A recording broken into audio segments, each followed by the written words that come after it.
The 21st century is the culture of balance and convergence. The 21st century is an era of convergence. It's an era where digital technology is used as a medium to break the boundaries between existing industries, and existing knowledge is actively exchanged across borders. It's time for economics and physics to meet, biology and business administration to find a point of contact, to explore leadership in history. In an era where you can easily access the knowledge you need in an instant if you search on the portal, the ability to create new values and perspectives with the free imagination and creativity of connecting and converging knowledge is key, rather than knowledge itself. Let's take a look at the examples of innovation that the seemingly unrelated areas have made. In the early 1990s, Eric Donato, an engineer at French Telecom, came up with the idea to improve internet speed. While talking with an entomologist at a seminar at the Santa Fe Institute in the US, ants send out search specialists when they find food or targets, and ants that find the fastest way to find their way give off strong pheromones, bringing in other ants. He thought that virtual ants could send virtual pheromones, or signals, to the network junction or route system to find the best route to send communication data. British Telecom was successful in applying Donato's idea.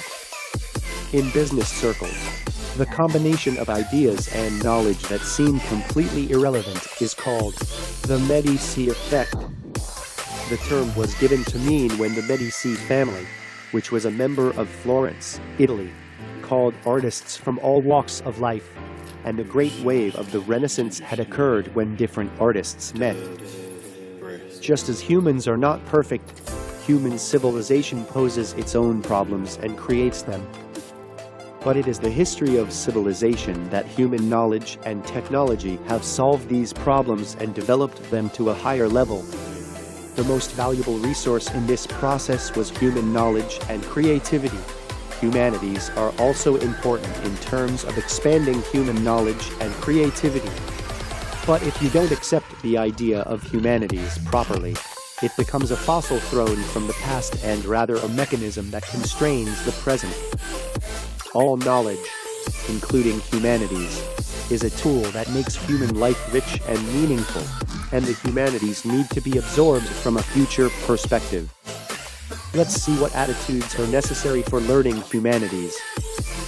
First, flexibility. Scientific development is not an aggregation of fragmentary knowledge, but an interaction with a new paradigm that challenges the existing paradigm.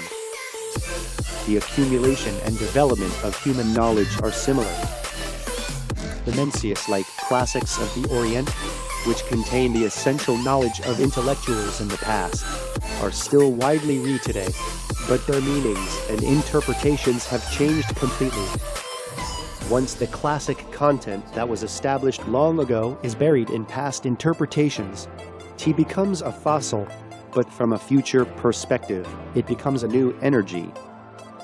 Therefore, it is important to have a flexible position to absorb new knowledge without being trapped in the frame of existing knowledge.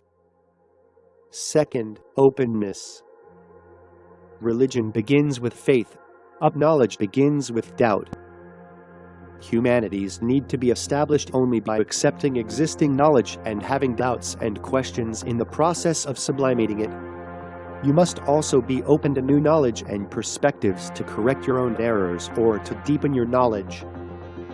No matter how much knowledge you have, lack of openness leads you to be trapped in the narrowness of interpreting the world repeatedly with existing knowledge and frames.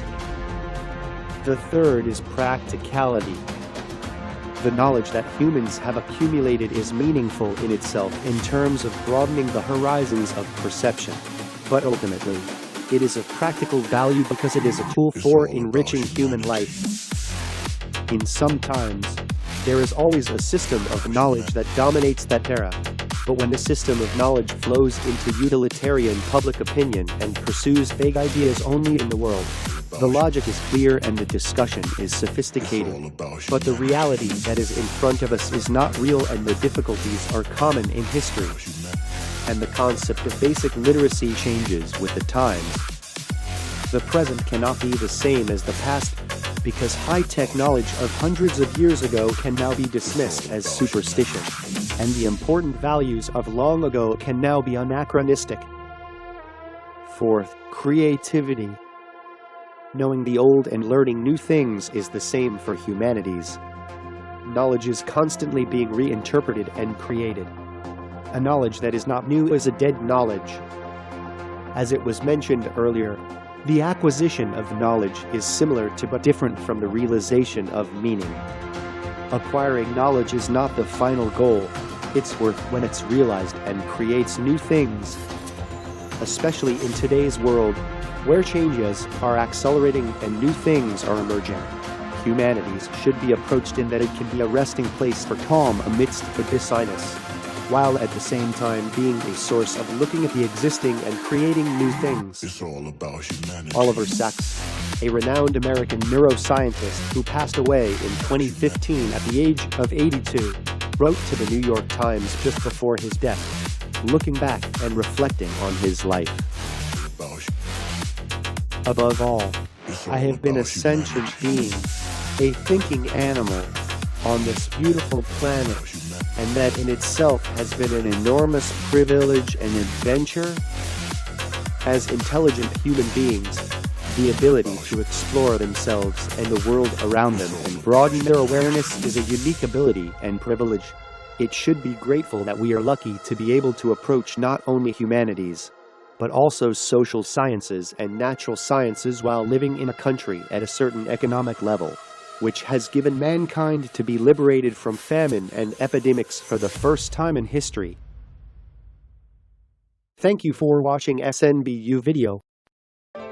It's a small knowledge, but hope to be used big for you. Please subscribe and click like. It will give me a power to sustain this channel. Thank you.